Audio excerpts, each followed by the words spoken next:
కార్మికుల ఐక్యత వర్ధిల్లాలి మధ్యాహ్న భోజన కార్మికుల ఐక్యత జిందాబాద్ జిందాబాద్ సిఐటియు జిందాబాద్ జిందాబాద్ జిందాబాద్ సిఐటియు జిందాబాద్ సిఐటియు జిందాబాద్ సిఐటియు జిందాబాద్ సిఐటియు జిందాబాద్ జిందాబాద్ జిందాబాద్ సిఐటియు జిందాబాద్ జిందాబాద్ జిందాబాద్ సిఐటియు జిందాబాద్ వర్ధిల్లాలి మధ్యాహ్న భోజన కార్మికుల ఐక్యత వర్ధిల్లాలి మధ్యాహ్న భోజన కార్మికుల ఐక్యత గుప్పెడి బియ్యం పిడికెడి పప్పు అనే నినాదంతో కలెక్టర్ ఆఫీస్ దగ్గర వచ్చి ఉన్నారు. ఇది ఒక రంగారెడ్డి జిల్లాలోనే కాకోకుండా రాష్ట్రంలో ఉన్న 33 జిల్లాల్లో కొన్ని ప్రాంతాల్లో అక్షయ పాత్ర మినహా ఈ రంగారెడ్డి జిల్లాలో అత్యధికంగా ఎస్సీ ఎస్టీ బీసీ మైనార్టీగా ఉన్న పేద మహిళలు మాత్రమే ఈ రోజు మధ్యాహ్న భోజన పథకంలో పనిచేస్తున్న పరిస్థితి ఉంది. దాదాపుగా వీళ్ళు 18 నుంచి 20 సంవత్సరాల వరకు ఈ పథకంలో పనిచేస్తా ఉన్నారు. గతంలో చాలా తక్కువ అంటే పేదల పిల్లల కోసం గవర్నమెంట్ స్కూల్ కి రాబట్టుకోవడానికి గవర్నమెంట్ స్కూల్లో స్ట్రెంత్ పెంచుకోవడానికి మాత్రమే ఈరోజు మధ్యాహ్న భోజన గారు చంద్రబాబు నాయుడు హయాంలో తెచ్చుకున్న పరిస్థితి ఉంది. గ్రూపులలో ఎవరైతే పనిచేస్తా ఉన్నారో గ్రూపు పొదుపులు ఎవరైతే కట్టుకుంటున్నారో వాళ్ళు వంట చేయాలనే పద్ధతిలో తీసుకొచ్చిన పరిస్థితి ఉంది. అది కాస్త ఈ రోజు మెనూలు పెంచి ఈరోజు పప్పు చారు మాత్రమే పెట్టే మధ్యాహ్న భోజన పథకం ఏదైతే ఉందో ఈ రోజు మెనూలు తెచ్చే పరిస్థితిలో ఈ రోజు వచ్చేసింది. ఈ రోజు మెనూ చూసుకుంటే వీళ్లకు చాలా తక్కువ వేతనం. రాష్ట్రంలో మహిళలు అత్యధికంగా పనిచేస్తున్న స్కీమ్ వర్కర్లుగా ఉన్నారు. వాళ్లలో మధ్యాహ్న భోజనం, అంగన్వాడీ, ఆశా, ఐకేపీ, వివోఏ లాంటి మహిళా రంగాలలో ఈ రోజు చాలా తక్కువ కేటగిరీలో ఉన్న పనిచేస్తున్న తక్కువ వేతనంతో పనిచేస్తున్న పరిస్థితి ఉంది. ఈ రాష్ట్రంలో చాలా తక్కువ వేతనంతో పనిచేస్తున్నారు ఎవరు అని అంటే మధ్యాహ్న భోజన కార్మికులు. ఎంత అంటే 1000 రూపాయలు. గత ప్రభుత్వాలు చూసుకున్నప్పుడు అనేక ప్రభుత్వాలు మారినా గానీ మధ్యాహ్న భోజనం వల్ల బతుకులు మారిన పరిస్థితి లేదు. ఈ రోజు వేతనం చాలా తక్కువ వేతనం 1000 రూపాయలతో పనిచేస్తున్న పరిస్థితి ఉంది. 1000 రూపాయలతో ఈ రోజు ధరలు చాలా ఆకాశానికి అంటుతున్న పరిస్థితి. మా వేతనాలు మాత్రం గొర్రెకు బెత్తెడు ఆ తోకలాగా ఉన్న పరిస్థితి ఉంది. ఈ రోజు మొత్తం మార్కెట్ లో చూస్తే వీళ్ళు ఇచ్చే 1000 రూపాయలు ఏదైతే ఉందో ఆ వేతనాలు వాళ్ళకి ఇచ్చే మెనూలు పెంచేసిన పరిస్థితి ఉంది. రాగి జావా, రాగి లడ్డు ఈ రోజు పౌష్టికాహారాన్ని అందించాలని గవర్నమెంట్ బాధ్యత తీసుకోవాలి.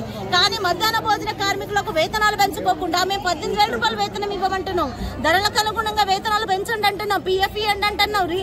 ఈఎస్ఐ రిటైర్మెంట్ ఇవ్వండి అని అడుగుతా ఉన్నాం. కానీ ఈ రోజు వేతనాలు పెంచుకోకుండా మెనూలు పెంచిన పరిస్థితి ఉంది. ఈరోజు పప్పు, ఉప్పు, కూరగాయల ధరలు, ఉల్లిగడ్డల ధరలు ఆకాశాన్ని కట్టు. ఈరోజు సాఫ్ట్వేర్ లాంటి వాళ్ళు కూడా ఈరోజు ఒక చారు వేసుకొని తిని సాఫ్ట్వేర్ జాబ్ పోతున్న పరిస్థితి ఉంది. కానీ మధ్యాహ్న భోజనకారు నడ్డి విరుస్తున్న పరిస్థితి ఉంది.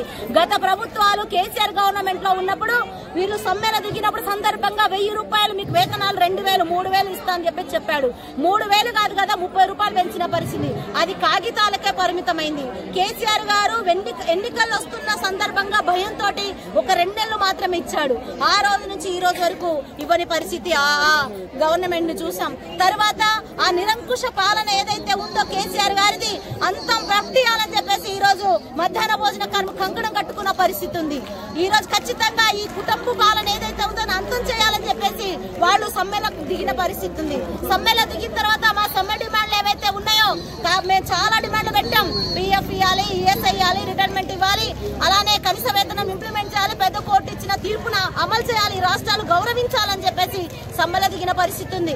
కానీ అవేమి పట్టించుకోకుండా ఆ రోజు ఉన్న గవర్నమెంట్, కాంగ్రెస్ గవర్నమెంట్ వాళ్ళు బయటికి వచ్చి మా టెంట్ల దగ్గరకు వచ్చి వాళ్లే ఈ రోజున్న మంత్రులు కావచ్చు, సీతక్క గారు కావచ్చు, రేవంత్ రెడ్డి గారు కావచ్చు, ఈ రోజున్న ముఖ్యమంత్రి ఎమ్మెల్యేలు అందరూ కూడా మా దగ్గరకు వచ్చి అమ్మా మీరు టెంట్ల కింద కూర్చోవాల్సిన అవసరం లేదు, మీకు కనీస వేతనం మేము ఫిక్స్డ్ వేతనం ఇస్తాము, 10,000 రూపాయలు మీకు ఇస్తామని మేనిఫెస్టో కట్టుకున్నారు. అందుకని గవర్నమెంట్ చెప్తున్నాం, రోడ్ల మీద ఇంతమంది ఆడపిల్లలు కూర్చుంటే ఈ రోజు రేవంత్ రెడ్డి గారికి కనిపిస్తున్న పరిస్థితి లేదు. అందుకని ఖచ్చితంగా మాకు 10,000 రూపాయల మేనిఫెస్టో ఏదైతే పెట్టారో అది ఇంప్లిమెంట్ చేయాలి. అలానే మాకు అంగన్వాడీ సెంటర్లకు వాళ్ళకేమో గుడ్లు ఇస్తున్న పరిస్థితి ఉంది. వాళ్లకు ప్రతి నెల గుడ్లు సప్లై చేస్తారు. మా మధ్యాహ్న భోజన కార్మికులు వారానికి 3 కోడిగుడ్లు ఖచ్చితంగా పెట్టాలి. ఆ 3 కోడిగుడ్లు పెట్టకపోతే అయితే ఆ రోజు వాళ్ళకి బిల్ చేస్తున్న పరిస్థితి ఉంది. అసలు ఆ గుడ్డుకి ఎంత పడుతుందో అర్థం కాదు, వాళ్ళ వేతనం ఎంత పడుతుందో అర్థం కాదు, వాళ్ళ మెనూకి ఎంత పడుతుందో అర్థం కాదు. మా సబ్బు మాకే రుద్ది మమ్మల్నే ఇది చేస్తున్నట్టుగా ప్రతిదీ కూడా మమ్మల్నే మోసం చేస్తున్న పరిస్థితి ఉంది. అందుకనే రేవంత్ రెడ్డి గారు ఆ గత ప్రభుత్వాలకు ఈ స్కీమ్ వర్కర్లే బుద్ధి చెప్పారు. ఫామ్ హౌస్ కు పరిమితం చేసిందే ఈ స్కీమ్ వర్కర్లు. అందుకనే రేవంత్ రెడ్డి గారు కూడా ఖచ్చితంగా గ్రామ పంచాయతీ ఎన్నికలు నిర్వహించబోతా ఉన్నారు రానున్న రోజుల్లో. వీళ్ళు ఒక గ్రామాన్ని కదిలించగలిగే శక్తి ఉన్న మహిళలు. అందుకనే మహిళా శక్తిని నిర్లక్ష్యం చేయకుండా సిఐటియు యూనియన్ తో సంప్రదింపులు చేసి మా డిమాండ్లను పరిష్కారం చేయాలి. ఆ రోజు నీ నోటితోట చెప్పావు 10,000 ఫిక్స్డ్ వేతనం ఇస్తానని, ఆ 10,000 ఇవ్వమని చెప్పేసి ఈ రోజు మేము డిమాండ్ చేస్తున్నాం. ఇది ఆరంభం మాత్రమే. ఈ రోజు రేపు కూర్చొని మళ్ళీ వంటలకు పోతారని అనుకుంటున్నావేమో.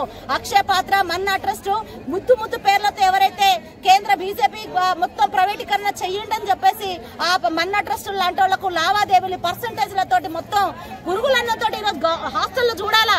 ఎక్కడైతే మధ్యాహ్న భోజన కార్మికులతోటి పక్క తప్పించి మన్నా ట్రస్టులు, స్వచ్ఛంద సంస్థలు లాంటి అక్షయ పాత్రలు పెట్టి వంట చేయిస్తున్నావో చూడాలి. ఉదయం 3 గంటలకు వంట చేస్తే అది ఎప్పుడో పెడుతున్న పరిస్థితి ఉంది.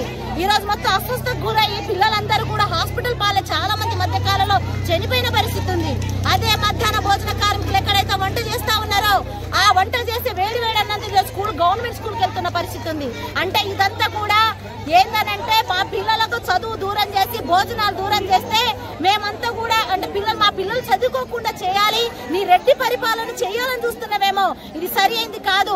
ఖచ్చితంగా చర్చలో పిలిచి మా డిమాండ్ల పరిష్కారం చేయకపోతే ఖచ్చితంగా మీ ఇల్లు ముట్టడి చేస్తాం. ఖచ్చితంగా ఇప్పుడు అసెంబ్లీ నిర్వహిస్తా ఉన్నారు, అసెంబ్లీ కూడా ముట్టడి చేస్తామని తెలియజేస్తా ఉన్నాం.